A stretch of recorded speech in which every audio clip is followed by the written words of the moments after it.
Ampéfi, un lieu où la beauté de la nature se mêle à l'activité et à la persévérance humaine. Un endroit qui combine une vocation agricole à une attractivité touristique exceptionnelle.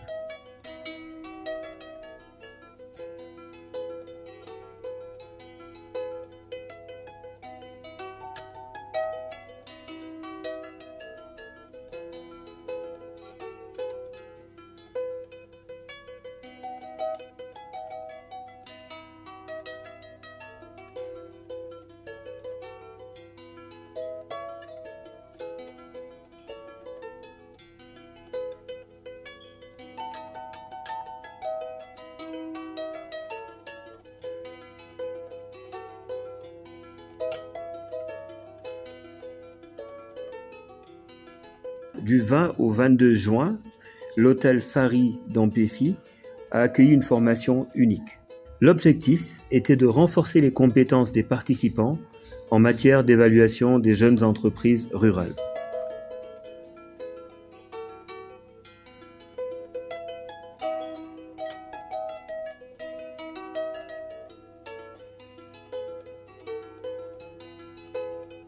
Ensemble, ils ont travaillé sur l'analyse de valeur, l'identification des opportunités, l'élaboration des critères de sélection et la conception d'outils d'évaluation pertinents pour leur activité.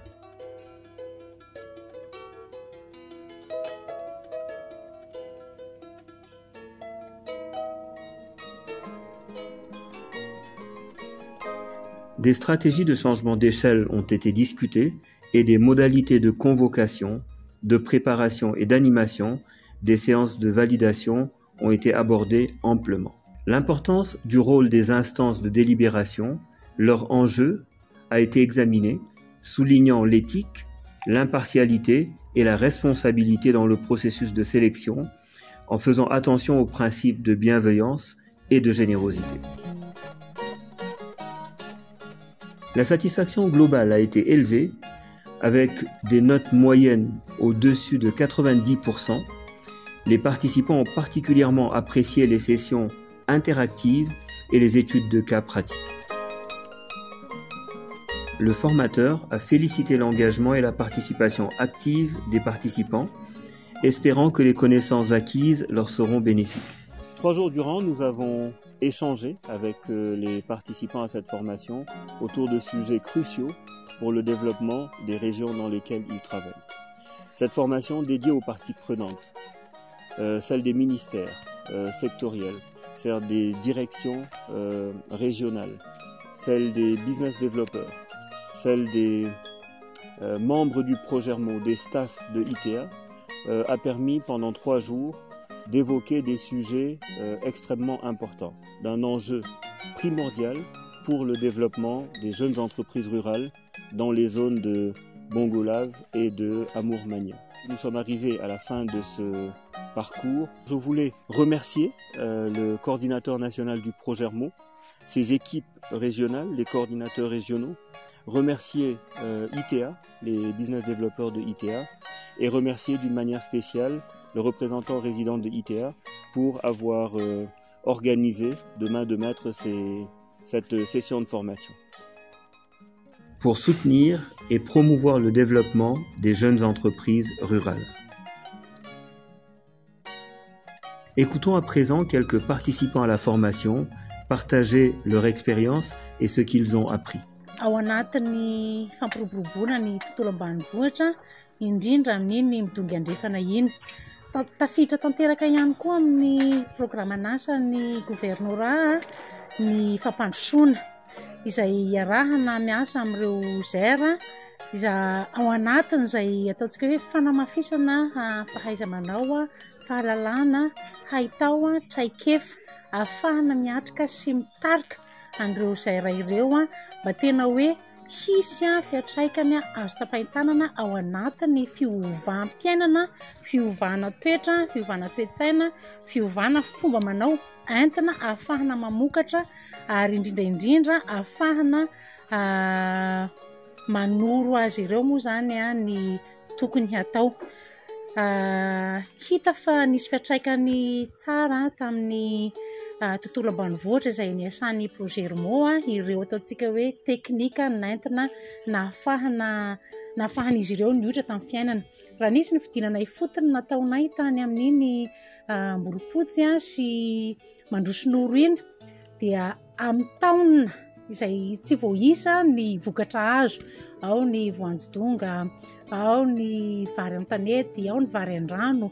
Teo ihany koa ireo fanatanterahana ny barazy nahafahana nahazahoana izany vokatra izany.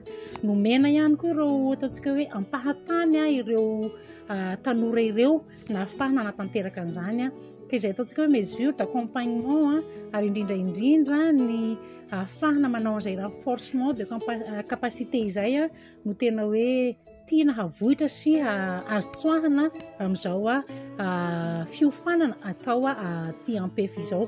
Ny rarina moa zany dia nitohizany phase 2 ny projet RMO satria ny tanjona dia ny ahafahana faritra Moromania zany hoe tena havita amin'ny tena ara-tsakafo.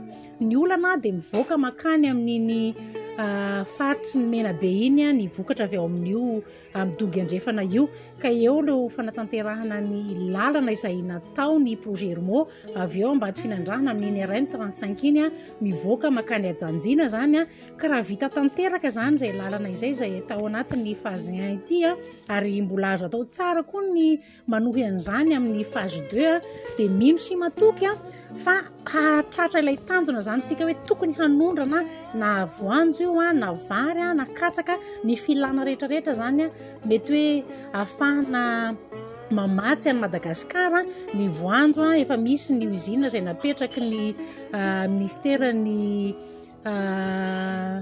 varotra tena hoe tokony hisy vokatra azo tsapaitanana zany mba hitohizana izay rohy hivadika avo kokoa sy vola fandreo tantsaha ireo. Ao anatin'ny 3 andro izay niofana taty ampefy niaraka tamin'ny projet RMO sy ny ITA izay nahafahana nanao fifanakalosan-kevitra fahaiza-manao momba ny fahafahana manao tombana ireo fandraisana ireo tanora izay hiantsehatra amin'ny fandraharahana na hoe jeune entreprise ruraux. Tombony lehibe ho anay no ahafahanay mahita ny lalana tokony alea sy ny dingana tokony ho atao rehefa handray tanora na handray olona anankiray hiditra hiantsehatra amin'ny resaka fandraharahana izay efa ataonay amin'izao fotoana izao ny ao anatin'ny komite ny projet RMO amin'ny fahafahana manivana ireo fangatana maro ataon'ny olona izay vonona handraharaha amin'ny resaka fambolena any amin'ny faritra midongy andrefana amin'ny distrikana Ambatoa Finandrahana iny. Ny tanjona ao anatin'izao fifanana izao dia mba hoe tsy ho diso safidy ny komite rehefa misafidy olona anankiray vonona ny handraharaha satria tsy azo atao andrana ny fandraharahana. Ny dingana atao amin'ity fisivanana mpisitraka ity dia ny ahafahana mandray sy makafaka ny atota taratasy n'ireo olona liana hanao an'izany fambolena ny amin'ny faritra midongy andrefana izany ary rehefa avy eo dia manao fanontaniana hoe ina tokoa moa no antony nanaovany an'io sy ny dingana rehetra ho arahany. Rehefa vita izay dia voasivana ilay olona izay nefa ministera mponina dia misaotra ny fiaraha-miasa amin'ny projet RMO izay nahafahana nanao famoronana asa. Tsika mbola miaina amin'ny tontolo ny fambolena sy ny fiompiana ary vahaolana lehibe mbola ahitana lalam-barotra izany sehatra fambolena voanjo sy katsaka izany any amin'ny distrikana Ambatoa Finandrahana any Mandrosinoro sy Amboropojy iny. Maro ny zavatra azo nandritra izay renforcement de capacité natao teto ampefy izay tao anatin'ny 3 andro toy ny analyse des chaînes de valeur, identification et validation des aires. Tao ihany koa ny fandrafesana business plan izay zava-dehibe amin'ireo masotsivana sélectionnena ireo hozera izay lerana tamin'ny ITA sy ny projet RMO. Eto Ampandohana dia mankasitraka lehibe ny projet RMO sy ny ITA amin'ny fiaraha-miasa satria amin'izay hoe fananganana ny indostria zay sy ny fananganana kooperativa dia tohana lehibe ho anay ny fanaovana formation miaraka amin'ny projet RMO ary ny ITA amin'ireo fitondrana sy paikady rehetra iarahana amin'ny projet izay mba hoentinay mampivelatra bebe kokoa ny resaka izay fananganan'ny indostria sy ny coopérative izay. Manantena moa zany izahay ary mbola mangataka hatrany ny fiarah-miasa mba hampivoatra bebe kokoa ny tontolo ambanivohitra raha ny avy any amin'ny faritra misy anay Amoronmania no resahana eto. Misaotra lehibe tompoko, mankasitraka indrindra. Mankasitraka amin'ny fiarah-miasa amin'ny projet RMO sy ny safidianany anay ao anatin'ny comité de validation ny projet GER. Ilaina tokoa ny fiarah-miasa satria ny projet RMO dia manao tohana ho an'ireo tanora mpandraharaha amin'ny famokarana ary ny ministera ao anatin'ny asan'ny ministera izay mitady ireo vokatra mampalaza amin'ny faritra iray ho ahodina ho lasa industrie. Mankasitraka koa ny ITA amin'izao fampiofanana natao izao fa manamafy izay efa ananana ary fanatsarana kokoa mba hisian'ny fahombiazana ho amin'ireo tanora mpandraharaha izay ho safidiana ho hahazo an'io tombotsoa avy amin'ny projet RMO io. Mbola irariana koa ny fiarah-miasa satria mbola maro ireo tohana azo atao amin'ireo GER ireo amin'izay fampananana asa indrindra amin'ny fananganana ny industrie izay anantona any fotony. Ny andrasako amin'ity formation izay karakarain'ny projet RMO ity zany dia ny hoe mba hifehezana tsara ny leadership mba ahafahana gérer tsara andreo GER any amin'ny faritra Bongalava na ny jeune entreprise rurale. Dia ny zavatra hita koa mahafinaritra tena nisan'ny tena hoe tombotsoa be ho an'ny olona tonga aty zany le mpiofana tonga aty dia le partage échange eo amin'ny mpampiofana sy izahay. Tena tafampita tsara zany ny zavatra tiana tianjareo ampitaina ao anatin'ilay izy.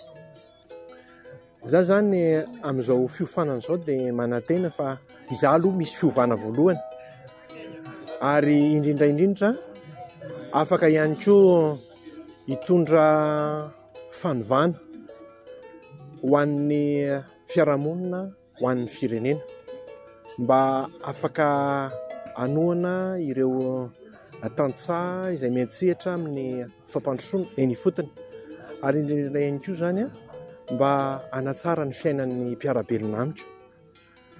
Ny fahitako ny formation dia tena mahafapo anahy satria misy fomba fijery vaovao, misy fomba fampianarana izay tena hoe misarika ny tena andrakitra mandrakizay hanovan'ny toetra mihitsy ary le izy dia tena mahafapo anahy ary izaho mbola manantena fa mbola misy kokoa zao satria mahatsapa fa mbola betsaka ny zavatra mbola tsy voafehako ary tokony mbola tsaraiko. Nous devons la vérité de dire que nous avons été impressionnés par l'engagement et l'enthousiasme des participants durant ces 3 jours.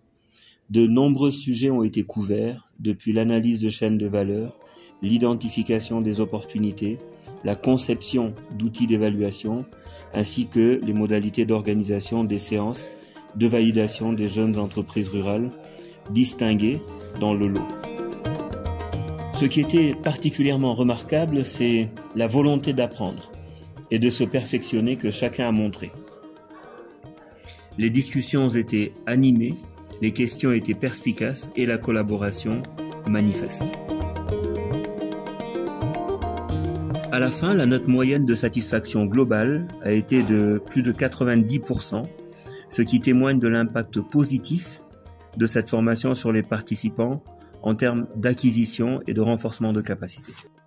Toutefois, de façon indubitable, le plus grand indicateur de l'intérêt des participants et de la pertinence de cette formation a été la décision, prise de façon consensuelle par les participants eux-mêmes, de programmer une prochaine session à Tananarive au cours de la semaine du 10 au 14 juillet.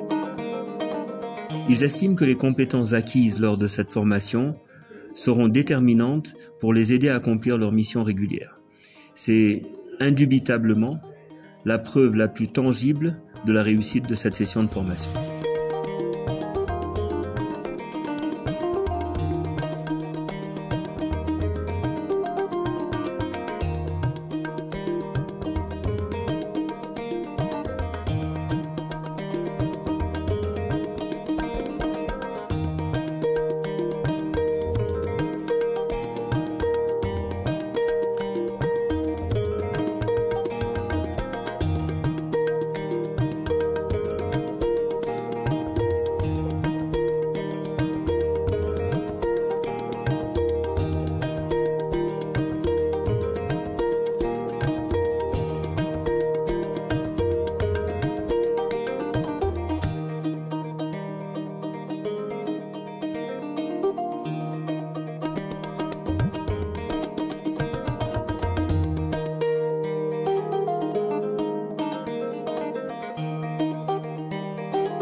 Alors que le soleil se couche sur Ampéfi, les participants rentrent chez eux dotés de nouvelles compétences et d'une meilleure compréhension pour évaluer et soutenir les entreprises rurales.